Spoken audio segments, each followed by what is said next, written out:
Bon, on est dans Photoshop, on va ouvrir l'image, notamment celle du chien et de l'artiste, en tout cas une image noir et blanc. Voilà, touche F.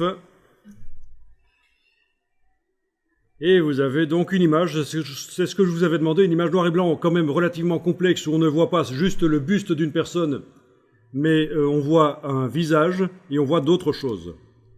Donc je vois notamment la robe ici, un ananas, un chien, n'importe quoi.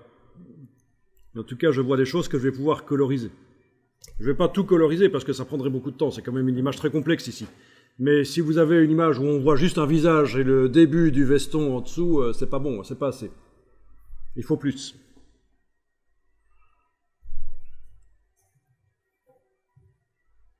Bon, je vais l'enregistrer au format Photoshop. Et on démarre la colorisation, c'est-à-dire que je vais créer pour chaque objet dans la scène, enfin objet entre guillemets, je vais donc créer un calque vide. Alors on commence, je clique sur le bloc de feuilles dans le bas de la palette des calques et je crée un calque vide. Alors il y a une chose que je devrais vérifier, est-ce que c'est une image en couleur ou pas? Vous allez dire, bah oui c'est une image en noir et blanc, ça se voit, mais je veux dire, est-ce que c'est une image RGB ou niveau de gris? Est-ce qu'elle a 3 couches de lumière rouge, vert, bleu dans la palette des couches, ou est-ce qu'elle a une seule couche de niveau de gris? Eh bien là, je vais aller le voir dans Image Mode. Et là, c'est une image en fait en niveau de gris. Elle n'a donc qu'une seule couche. Vous pouvez aller voir dans la palette des couches, menu fenêtre couche. Et vous allez voir dans la palette des couches qu'on n'a qu'une seule couche qui indique quelle est la luminosité du pixel, mais pas sa couleur. Il n'y a qu'une seule couche.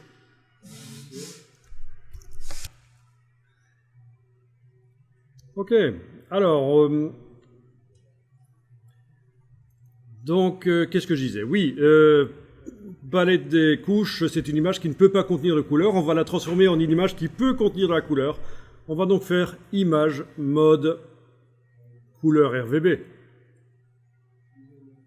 Alors, vu que j'ai déjà créé un calque vide, il me pose une question à propos des calques. Est-ce qu'il faut aplatir l'image avant de changer de mode? Je vais répondre non.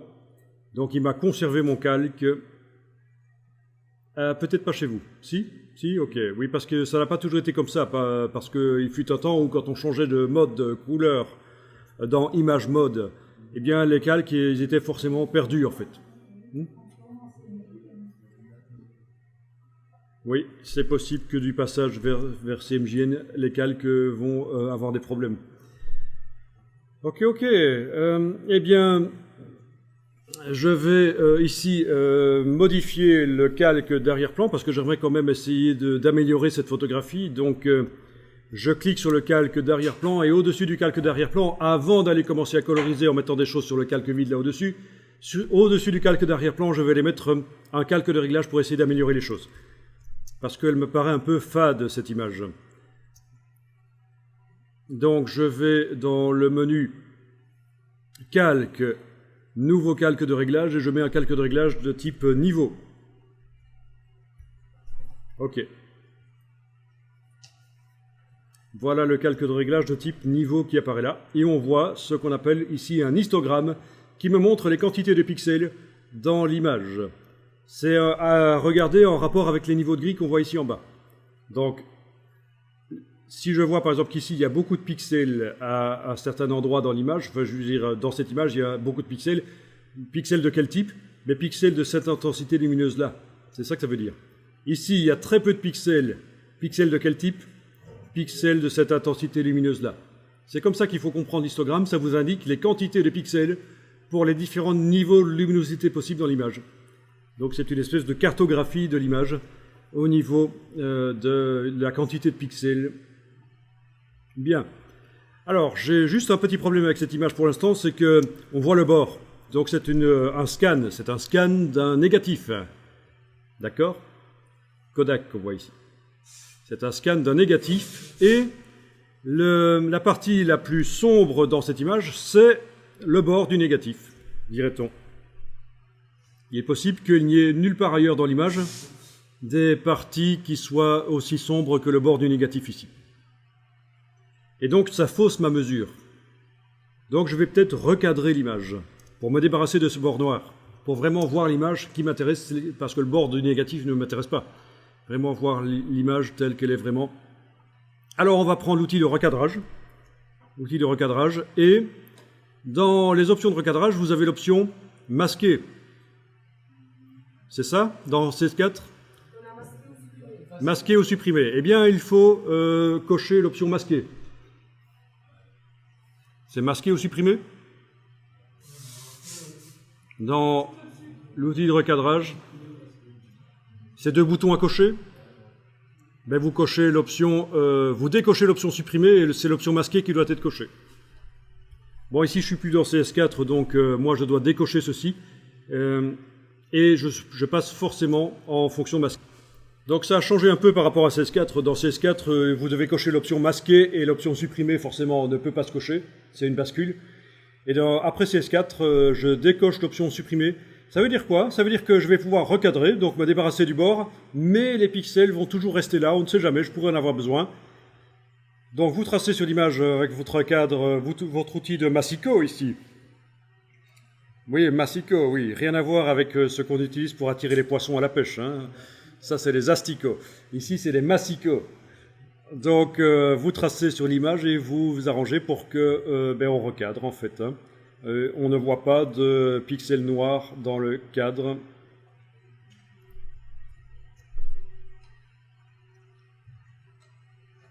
Donc ça va, vous validez, et voilà.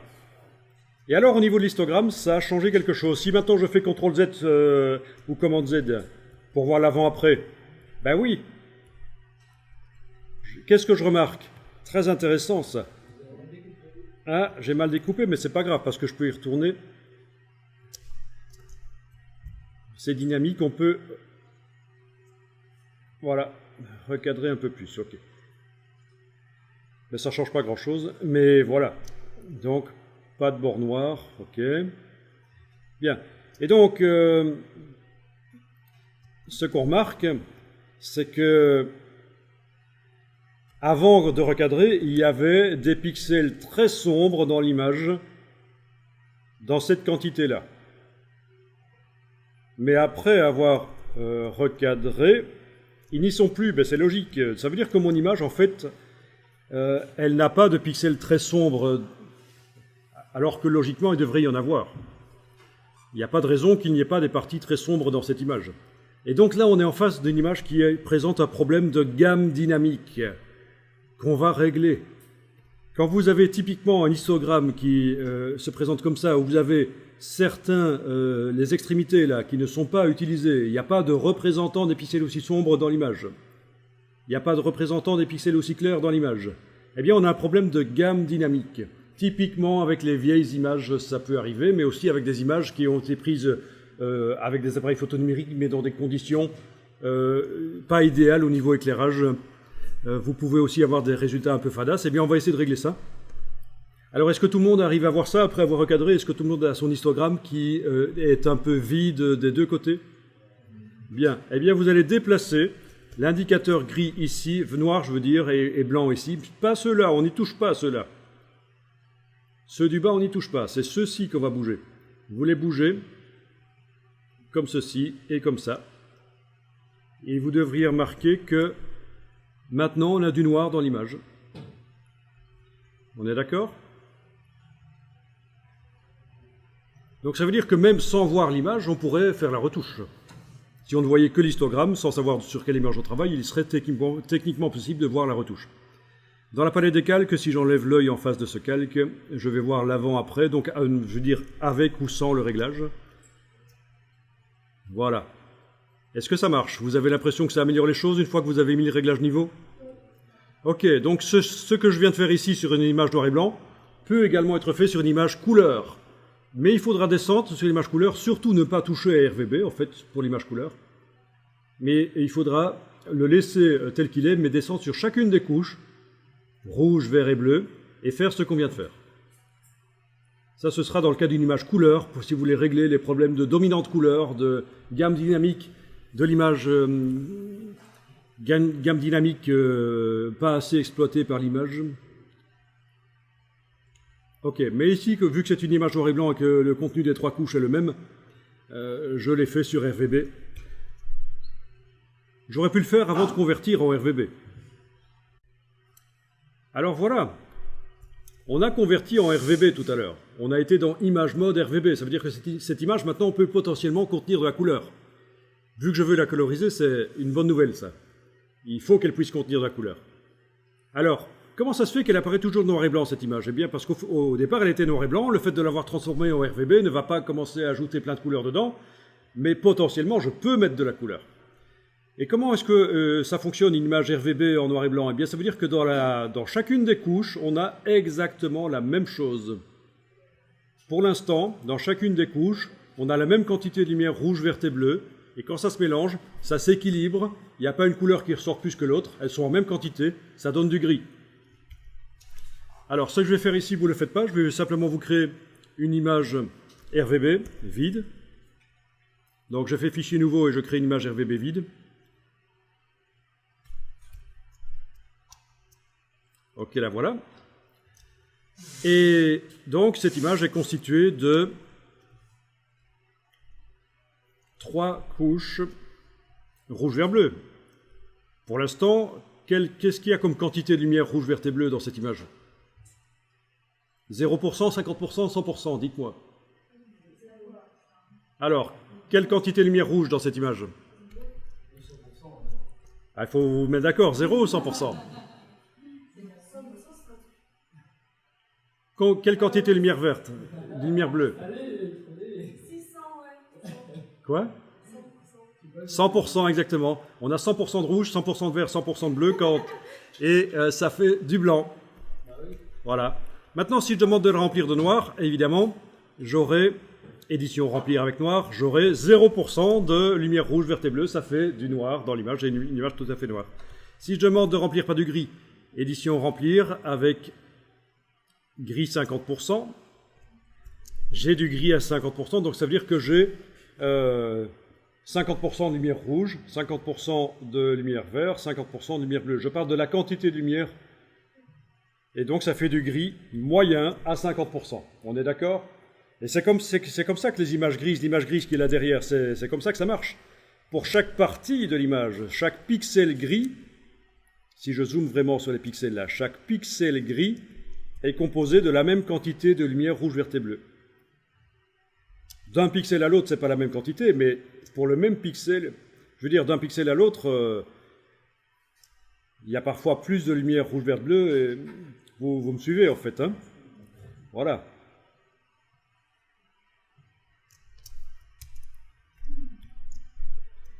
Ok, je vais remplir à nouveau par du blanc. Édition remplir avec blanc. C'est super important de comprendre comment ça fonctionne les images numériques. D'ailleurs, à ce propos, j'ai un site à vous proposer. Vous n'allez pas dessus maintenant, je vous montre et vous allez noter éventuellement. Comprendre les images numériques, c'est super important. Ça, c'est la chaîne YouTube de Bibi, vous en occupez pas. Ce qui vous intéresse, c'est... Oui. Idico TV. Idico TV, c'est une chaîne faite par des Québécois et c'est assez intéressant parce qu'il vous montre plein de choses pour apprendre les bases des images numériques, notamment qu'est-ce que c'est la différence entre la dimension, enfin, je veux dire, au niveau dimension d'image, c'est quoi la différence entre la taille, la définition et les résolutions? Ça, c'est une chose que j'avais dit que j'allais vous en parler et j'ai oublié de vous en parler jusqu'à présent. Donc, il faudra peut-être qu'on en parle un tout petit peu. Qu'est-ce que c'est la résolution? On fera un petit test. Vous avez InDesign qui est installé sur l'ordinateur? Oui? Oui, ils sont installés. Ah ben ça va alors. Donc on pourra faire un petit test dans InDesign parce que pour expliquer la résolution sans passer par InDesign, c'est un peu plus compliqué à comprendre. Ok, les trames d'impression, qu'est-ce que c'est? Les courbes de Bézier,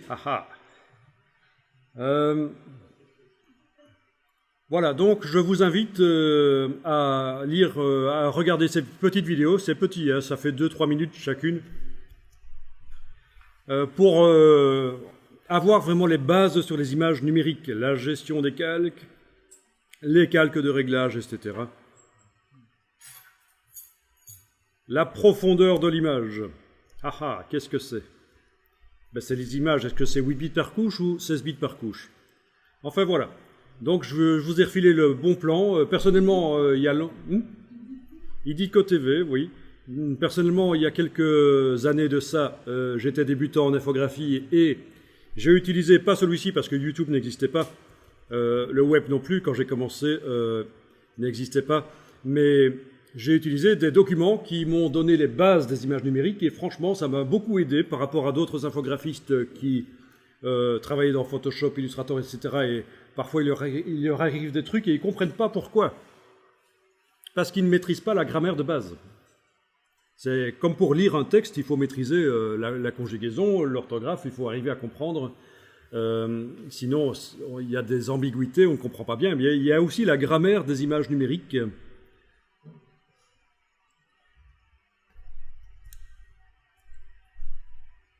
Ok, Idico TV, youtube.com/Idico TV. Ok, alors je suis revenu ici dans l'image blanche et je vais faire une sélection, voilà, et je vais remplir, édition remplir. Cette fois-ci, je vais remplir avec du rouge.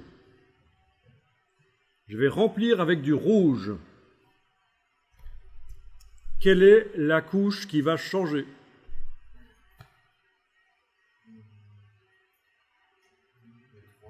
Les 3. Je remplis avec du rouge pur. Rouge pur, c'est-à-dire 255, c'est le maximum au niveau de luminosité, 255 de rouge, mais je ne mets pas du vert ou du bleu, c'est à 0.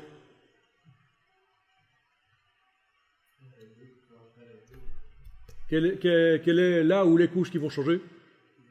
Vert et bleu? Quelle drôle d'idée. Alors, eh bien, tu as raison, en effet. Les deux seules couches qui ont changé, c'est vert et bleu, parce qu'en fait, pour faire du rouge, ben, il suffit qu'il y ait 100% de rouge à l'endroit du carré et 0% de vert et de bleu à l'endroit du carré. Voilà.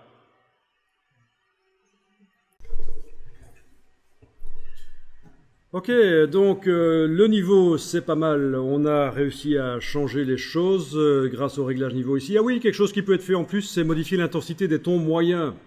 Parce que c'est vrai, qu'est-ce que j'ai fait en faisant ça? J'ai indiqué que les pixels, là où il y a des informations les plus sombres dans l'image, elles doivent être noires. Là où il y a les informations les plus claires dans l'image, elles doivent être blanches. J'ai redéfini les tons les plus clairs et les plus foncés. Mais j'ai aussi l'intensité des tons moyens. Si je fais ça, je dis que tiens, les pixels qui sont les gris foncés deviennent gris moyens. Donc l'image s'éclaircit. Si je fais ça, j'indique que les pixels qui sont gris clairs deviennent gris moyens. Donc l'image s'assombrit. Donc vous positionnez à l'œil, en supposant que vous avez un écran qui est calibré et qui est fiable, vous positionnez à l'œil de manière à avoir une intensité lumineuse correcte dans cette image. Alors par rapport au réglage des courbes, on peut faire beaucoup moins ici. On peut mettre 3 réglages, enfin il y a 3 indicateurs. Dans le réglage des courbes, vous pouvez, il y a forcément les deux extrémités de la courbe, qui sont les deux extrémités ici, et vous avez jusqu'à 14 points de contrôle, non 16 points de contrôle que vous pouvez mettre entre les deux. Ça c'est le réglage des courbes. Donc le réglage niveau est plus simple que le réglage des courbes. Donc en fait, pour modifier l'intensité lumineuse, vous saviez qu'avec le réglage des courbes, on pouvait mettre 2 points pour régler le contraste. Ici, pas possible. Le contraste, vous pouvez aller vous rhabiller parce qu'on ne sait pas le régler avec le réglage niveau. C'est pour ça que le réglage des courbes existe. Ok, je vais enregistrer cette image.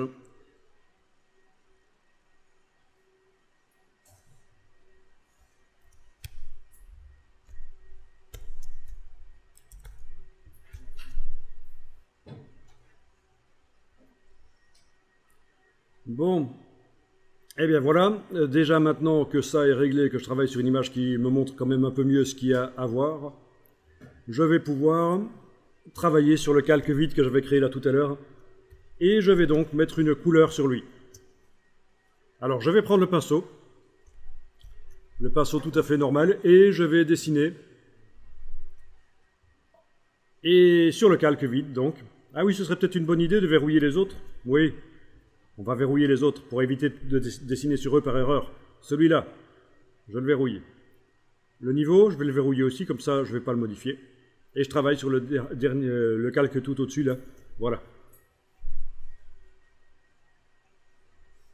Donc, je dessine au pinceau, et le mode d'application va être normal, recouvrant, opacité 100%. Quelle couleur? Pas d'importance, je vais le faire en rouge, par exemple. Ça pourrait être du gris aussi, mais ça va pas être génial pour arriver à voir où je dessine, sur une image grise. Alors, commençons par cette sale bestiole ici. Voilà. Ah, je vais peut-être prendre un pinceau à bord flou, quand même un peu flou.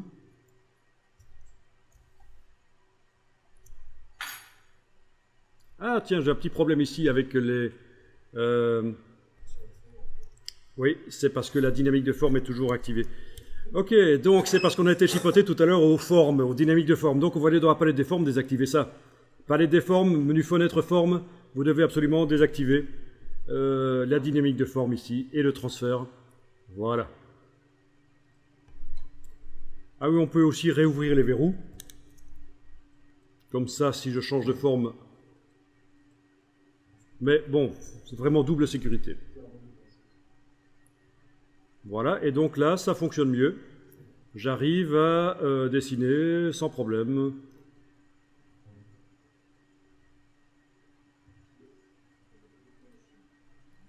On est d'accord, ça marche?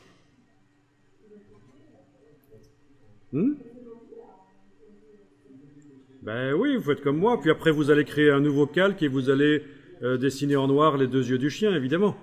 Mais non, je rigole. Ben non, pas... Voilà, ben c'est pas tout. Après, il va falloir... Non, quand je dis c'est pas tout, c'est pas le nom du chien. Hein, il s'appelle pas Patou. Je veux dire, ce n'est pas tout.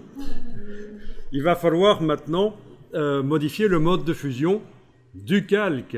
Donc le pinceau, il était en mode normal, il est recouvrant. Mais le calque lui-même va plus être en mode normal. Je vais le mettre en quel mode? Ben, le mode couleur. Voilà, mode couleur. Ça veut dire que la luminosité de ce qui se trouve en dessous reste, mais la couleur, c'est celle du calque.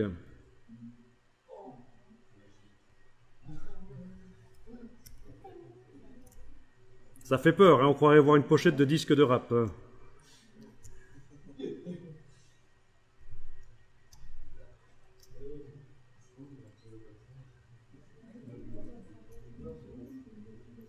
Alors, attention à ne pas mettre du blanc pour enlever.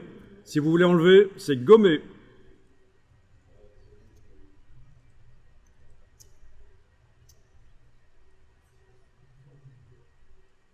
Bon, voilà.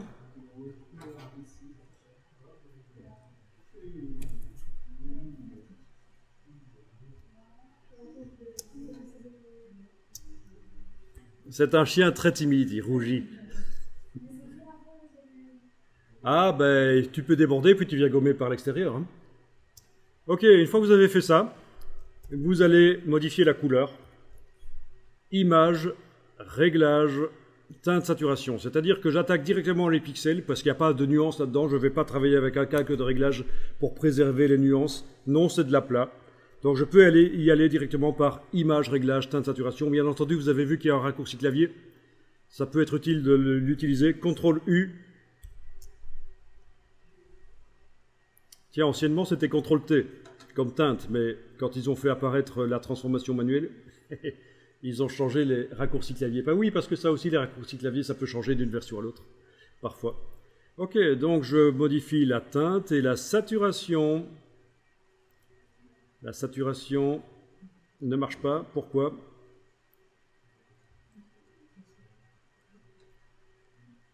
Ah oui, je vais devoir cocher la case redéfinir en fait. Voilà. Oui, vous cochez la case redéfinir. Et vous allez pouvoir vraiment faire tout ce que vous voulez. C'est mieux, cochez la case redéfinir. Comme ça, on peut modifier la teinte, la saturation, la luminosité.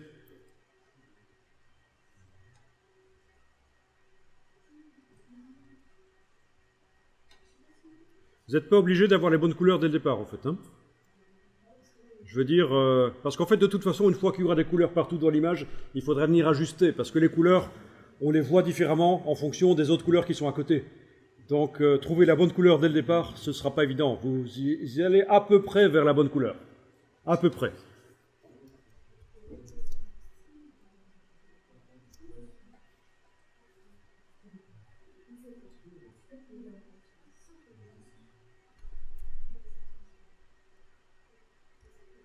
Donc, en effet, tu dis, on peut faire le reste de son corps, mais comment tu fais? Avec quoi? T'as repris la pipette et t'as pris la couleur du chien là? Mais attention, est-ce que tu l'as fait en ayant enlevé l'œil en face ici pour avoir vraiment la vraie couleur? Parce que là, des couleurs brunes, il y en a plein. Ah ah! Donc voilà, j'enlève l'œil en face du calque gris, je prends la pipette et je vais pipeter. Voilà. Et puis, je vais continuer au pinceau avec cette bonne couleur. Voilà. On en avait déjà parlé un peu de cette technique, hein, d'enlever l'œil en face du calque gris quand on va pipeter.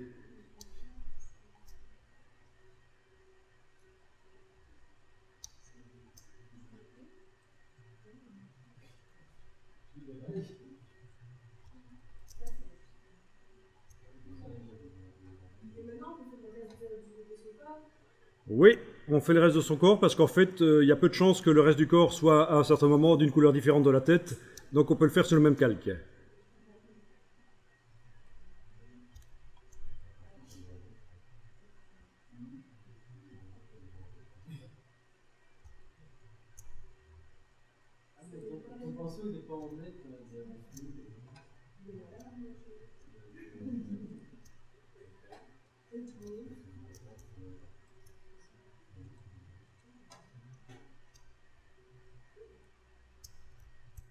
Bon, ben, je vois qu'il y en a qui sont déjà en train de gommer les yeux. Donc, dans le calque de la couleur, oui, en effet, si vous voulez que les yeux soient d'une autre couleur, vous allez gommer. Les yeux du chien. Pas les yeux de la nana, hein, qu'est-ce que... Donc là, ils sont gris, les yeux. Mais on peut aussi les colorer, mais avec un autre calque, alors. Hein. Ah, c'est mieux, hein, parce que si on veut changer la couleur des yeux après... Donc un autre calque, voilà, je vais faire les yeux en bleu, en mode couleur, voilà. Oui, vous pouvez gommer les yeux dans le calque qui concerne les poils, et sur un autre calque, vous allez dessiner... Ah, j'essaie de dessiner avec la gomme, c'est malin. Voilà pourquoi ça marche nain. Il y a une sakwa qui est une vanin, WC. Voilà. Voilà, évidemment, sur le blanc des yeux, on va peut-être éviter. Waouh. Voilà. Donc là, je gomme. Et bien sûr, image réglage teinte saturation pour aller modifier la couleur des yeux. Et la saturation, je coche la case redéfinir, c'est mieux. La couleur des yeux, la saturation, la luminosité. Voilà. Tout en sachant que, bon, on ne saura vraiment voir quelle est la bonne couleur que quand on aura plein de couleurs dans l'image. Pour l'instant, c'est un peu des suppositions. Finalement, je les ai colorés très peu, mais ils sont quand même un peu bleutés, gris.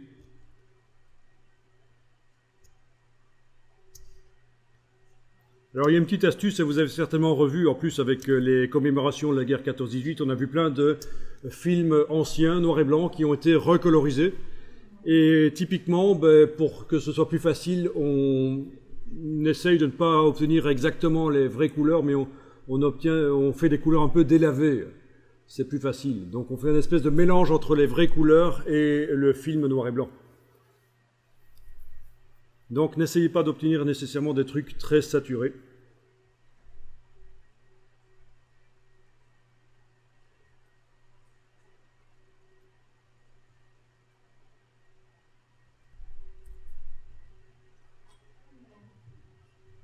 Bon, ok, ça marche, pas de problème. Bon, un autre calque. Toujours penser à faire un calque pour chacune des couleurs. Ah, ben pourquoi pas, oui. Soyons fous.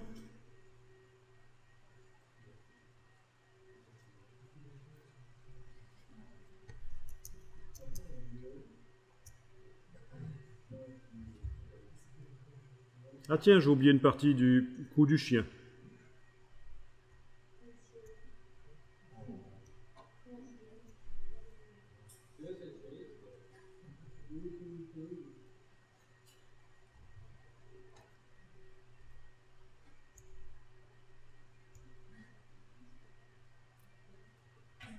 N'oubliez pas le système de la touche Alt quand vous voulez n'afficher qu'un seul calque, ça va vous être utile ici, la touche Alt.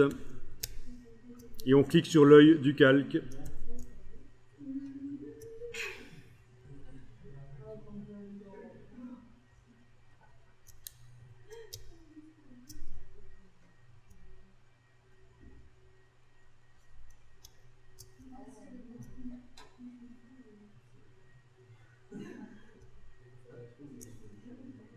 Oh oui, la truffe, mais bon.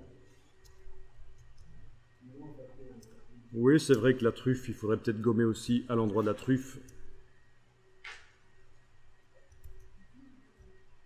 Ou alors, je pourrais peut-être gommer, mais en mettant la gomme à moins de 100%. Comme ça, elle va enlever un peu de brun.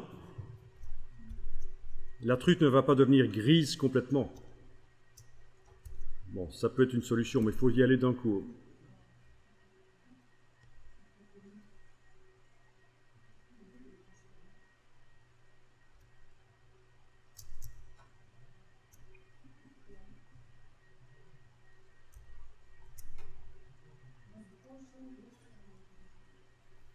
Alors encore une fois, si vous savez dessiner, ça peut aider. Parce que pour avoir le sens de l'image, savoir comment ça doit être dans la réalité, ça peut vous aider absolument de savoir dessiner. Dans le cas ici.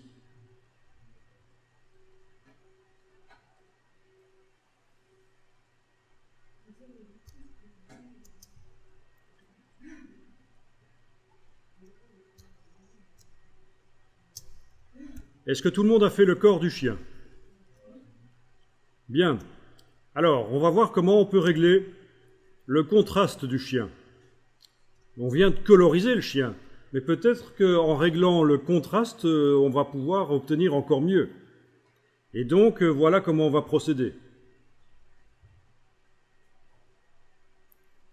Ouvrez vos yeux. Open your eyes. Ouvre tes ouilles.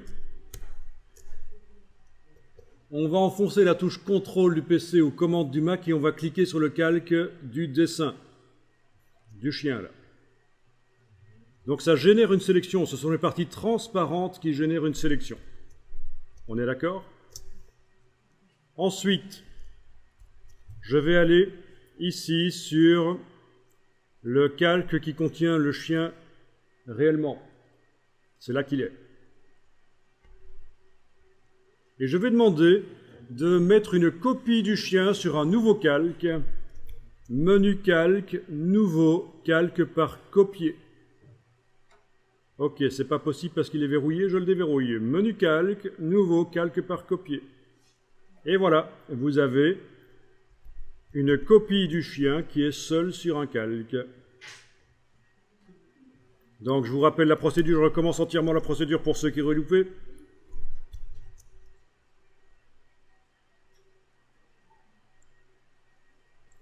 La procédure consiste à enfoncer la touche CTRL UPC ou commande du Mac et cliquer sur le calque qui vous a servi à dessiner le pelage du chien. Donc le pelage du chien est sélectionné. Puis, je clique sur le calque d'en dessous qui contient l'image. Je le déverrouille. Si je l'avais verrouillé tout à l'heure pour éviter de travailler dessus par erreur, je le déverrouille. Et je demande que les pixels qui sont dans la zone sélectionnée, là, il y ait une copie qui aille sur un calque. Menu calque, nouveau, calque par copier. Menu calque, nouveau, calque par copier. Pas par couper, par copier. Et voilà, donc j'ai le chien qui est resté dans l'image originale, mais il a été sorti, là, voilà. Donc si je n'affiche que ce calque, ben voilà ce que j'ai dessus. Et bien voilà, c'est là que si vous avez utilisé du blanc pour empêcher que la couleur aille à certains endroits, eh bien ça foire. Je vous avais dit, pas dessiner en blanc, il faut gommer.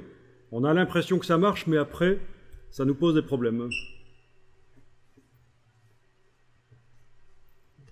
Ok, alors je suppose qu'il y en a plein parmi vous qui ont réussi à avoir leur chien sur un calque là.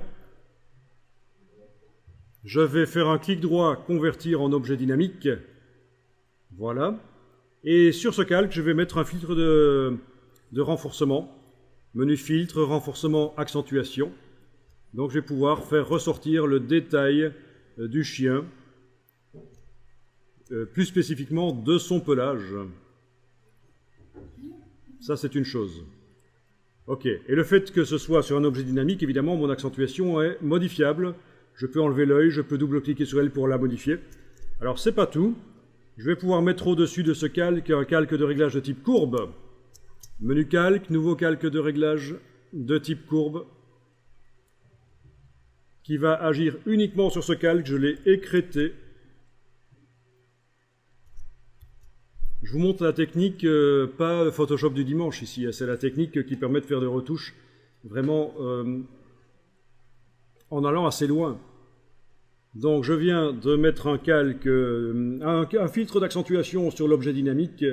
Je viens de mettre maintenant un calque de réglage de type courbe sur cet objet dynamique. Je mets un point, deux points, je les bouge l'un par rapport à l'autre et je vais pouvoir régler l'intensité lumineuse, le contraste du chien. Et c'est à vous de sentir à quoi il ressemble, je veux dire, comment il est le plus naturel en fait. Vous avez déjà vu un chien?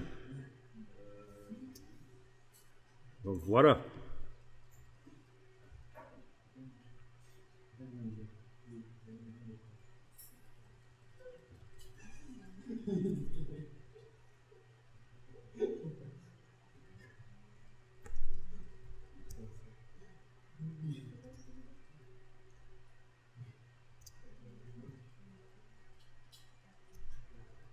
Ok. Là, je suis en train d'y aller à la gomme sur le calque qui contient la couleur du chien. Y aller à la gomme, mais une gomme à 20% d'opacité, c'est-à-dire que par petites touches, j'enlève un peu du brun. Ça donne un peu de modelé dans le museau. Je peux faire ça ici au-dessus aussi.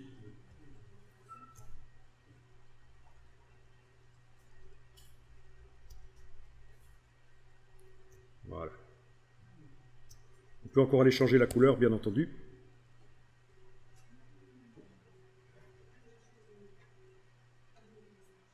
Voilà.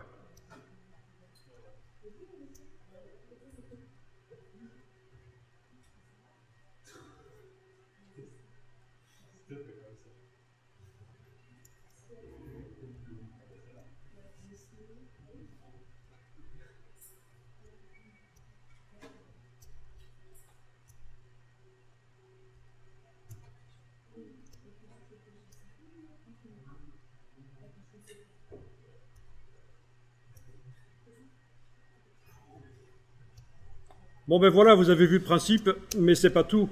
Il va nous rester le visage, et ça c'est plus compliqué, parce qu'il faut que ce soit nickel le visage.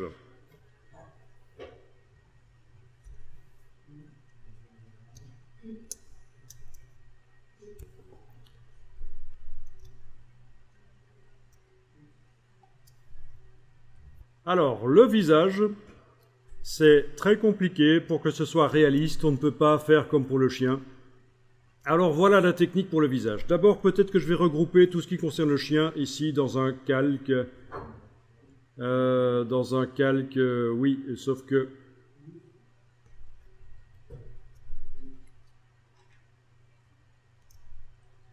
mon réglage niveau doit quand même rester là, donc je vais peut-être coloriser alors simplement.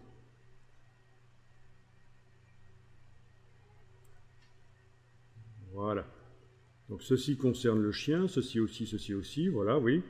Je mets dans une couleur les calques qui concernent le chien, comme ça je m'y retrouve un peu mieux. Ah tiens, celui-là aussi.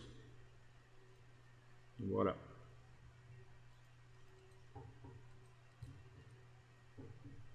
Ok, donc je travaille sur le calque d'en dessous, et pour le visage, je vais en fait aller faire un transfert par copier sur un autre calque directement. Je prends le lasso, j'entoure le visage, mais en allant plus large que ce qu'il ne faut. Donc non, c'est la peau qu'on va coloriser. On peut prendre un peu de cheveux dans un premier temps, mais c'est la peau qu'on va coloriser. Voilà. Avec la touche majuscule, je peux ajouter avec le lasso. Voilà. Oui, parce qu'on va prendre la peau aussi du bras, etc., tant qu'on y est.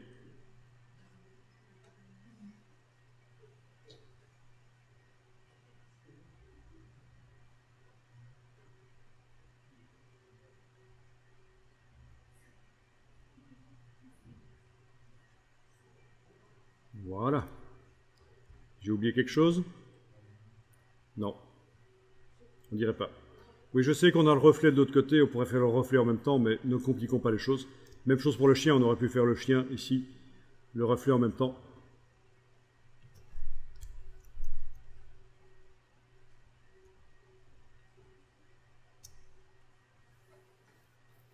Ok, vous avez fait donc une sélection au lasso qui ressemble à peu près à ça. Et on va donc demander maintenant d'envoyer une copie sur un calque. C'est bien le calque qui contient le visage et tout qui est sélectionné actuellement. Donc menu calque, nouveau, calque par copier. Et voilà.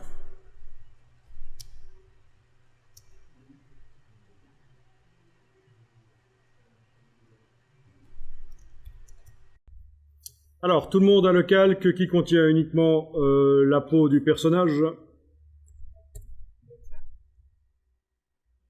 Parfait. Donc, au-dessus de ce calque, je vais mettre un réglage, un calque de réglage qui s'appelle la courbe de transfert de dégradé.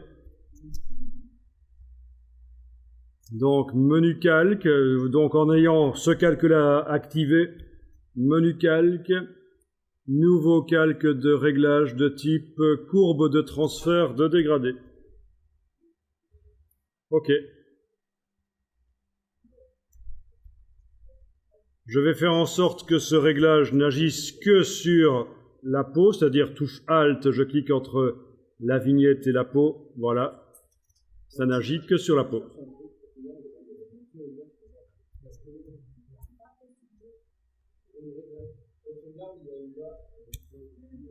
Bien, donc le calque à la base ici, on pourrait le transformer en objet dynamique pour pouvoir mettre sur lui un filtre de netteté plus tard. En tout cas, voilà, on pourrait également mettre au-dessus de lui un calque de réglage de type courbe, menu calque, nouveau calque de réglage de type courbe. Ok, pour pouvoir modifier également sa luminosité. Mais voilà, on va s'attarder maintenant à ce calque spécial, la courbe de transfert de dégradé. Alors, quand vous double-cliquez sur la partie gauche ici de la courbe de transfert de dégradé, vous avez quelque part sur l'écran la palette réglage qui apparaît. Et vous pouvez... On double-clique sur la partie gauche du calque de réglage courbe de transfert de dégradé et vous avez la palette réglage qui apparaît quelque part sur l'écran. Et vous pouvez choisir un dégradé, par exemple ici dans la liste des dégradés dans la palette. Vous pouvez choisir un dégradé qui va du noir au blanc, par exemple. Voilà. Et donc ça veut dire que j'applique pour l'instant sur les différents niveaux de luminosité du visage, j'applique un dégradé qui va du noir au blanc. Résultat, une image noir et blanc tout à fait normale. Si vous choisissez d'autres choses, vous obtenez d'autres résultats.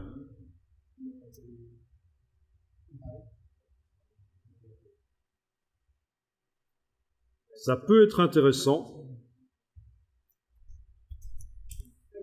Bon, ok, donc on va choisir un dégradé du noir au blanc et on va aller le modifier. Donc une fois que vous avez choisi un dégradé du noir au blanc dans la palette ici, on va aller créer notre propre dégradé en cliquant sur le dégradé ici. Et l'éditeur de dégradé s'ouvre.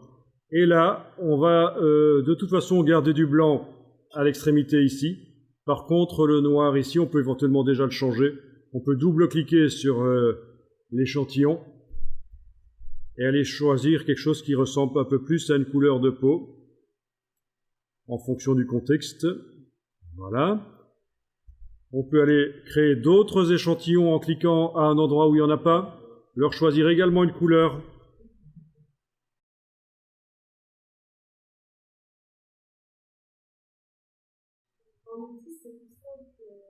Alors, c'est pas facile du tout, en fait, hein, de trouver les bonnes couleurs.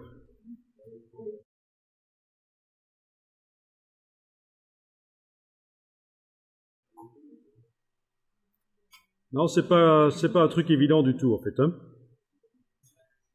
Donc, vous étonnez pas si ça prend un peu de temps, mais on va aller corriger ça après. On essaye d'avoir quelque chose d'assez correct. Voilà. Ok. Ok. Alors, donc, quand vous êtes là-dedans, si vous avez mis trop d'échantillons, pour les enlever, c'est très simple, il suffit de les prendre et de les sortir, les éloigner du dégradé, ils s'en vont. Une fois qu'ils sont mis, vous pouvez les bouger. Vous avez aussi la possibilité encore de bouger la répartition des couleurs entre deux échantillons. C'est pas évident. Voilà. Ok.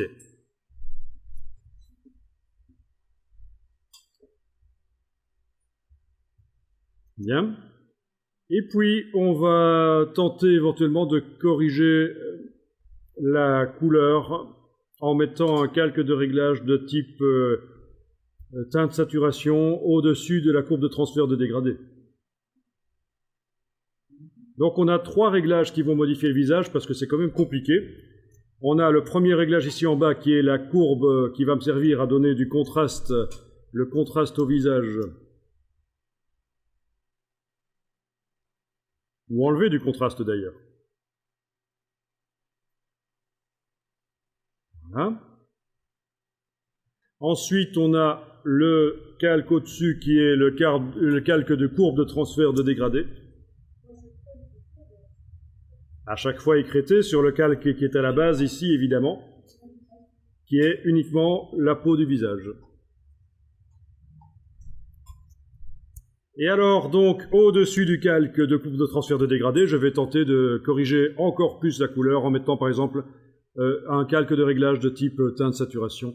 Donc, c'est ce qui est le plus compliqué, en fait, tout ce qui est peau, en fait, vous allez avoir assez bien de difficultés pour obtenir quelque chose qui paraît réaliste. Encore une fois, il ne faut pas essayer nécessairement d'obtenir la bonne couleur ici, parce que c'est quand on aura mis les couleurs dans toute l'image qu'on pourra vraiment aller en dernier lieu corriger, choisir la vraie couleur de peau.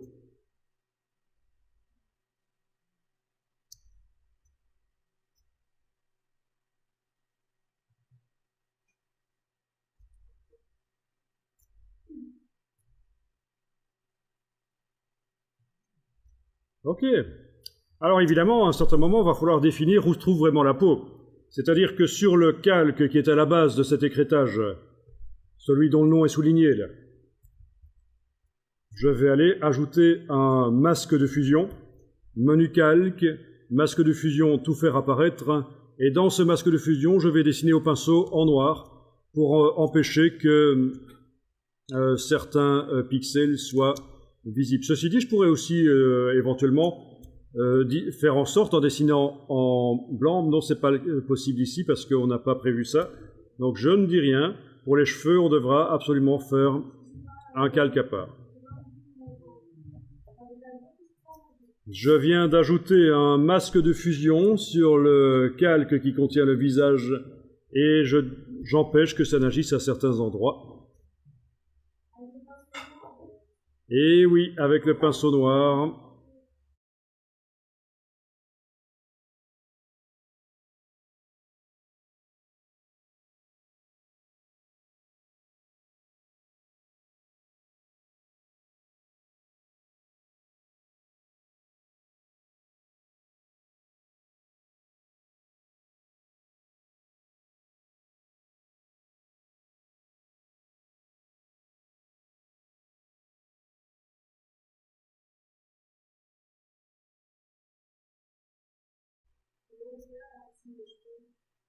Alors, à la racine des cheveux, Tu peux y aller avec une brosse et dessiner en gris, c'est-à-dire tu prends le pinceau et du noir, mais tu peux diminuer l'opacité du pinceau pour faire une espèce de transition. Et il faut bien penser que quand les cheveux seront colorés, ça ira sans doute un peu mieux aussi. Hein. Ça paraît un peu choquant d'avoir des cheveux vraiment gris ici, mais il faut imaginer ce que ça donnera quand les cheveux auront été colorés.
Voilà, donc la technique de la courbe de transfert de dégradé convient particulièrement quand on doit coloriser des visages, mais pas seulement, quand vous aurez des pièces de machinerie, éventuellement à coloriser tout ce qui a une couleur mais plein de nuances dedans, ça pourra être utile.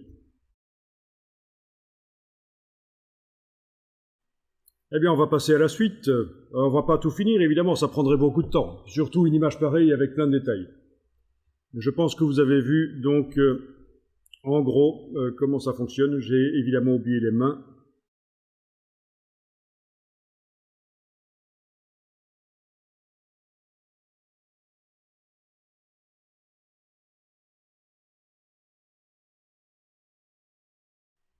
Alors la suite, je vous propose de voir rapidement comment on peut extraire un feu d'artifice de son fond pour le mettre ailleurs, feu d'artifice ou autre chose qui est similaire en fait. Hein.